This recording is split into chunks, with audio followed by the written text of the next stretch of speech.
Forest ఉండేది. ఆ forest లో ఒక వేటగాడు ఉండేవాడు. ఒక వేటగాడికి ఒక గుడిసె ఉండేది. ఆ గుడిసెలో పొద్దున లేచి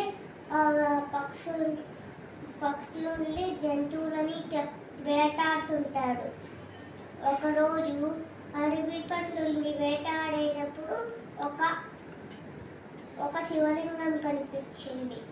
ఆ శివలింగం చూసి ముక్కొని ఒక పందిని వేటాడి కట్ చేసి ప్రసాదంలో పెట్టాడు.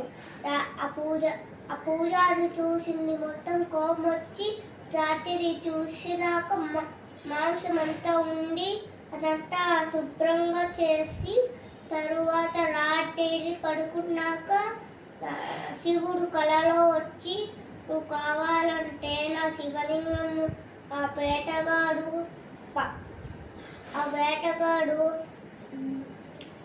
చేసేదంతా చూడంటే సరే అని వెళ్ళాడు.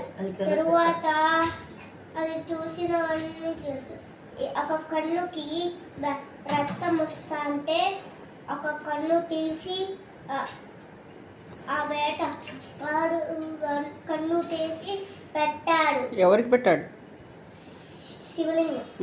శివలింగంకి పెట్టాక మళ్ళీ ఇంకొక కన్ను నుంచి రక్తం వస్తుంది. ఆ రక్తం వచ్చి చూడు ఇంకొక కన్ను తీసి పెట్టాడు. అప్పుడు శివుడు ప్రత్యక్షమయ్యి ఈ రోజు నుంచి అందరూ కన్నప్ప అని పిలుస్తాడు. Very good.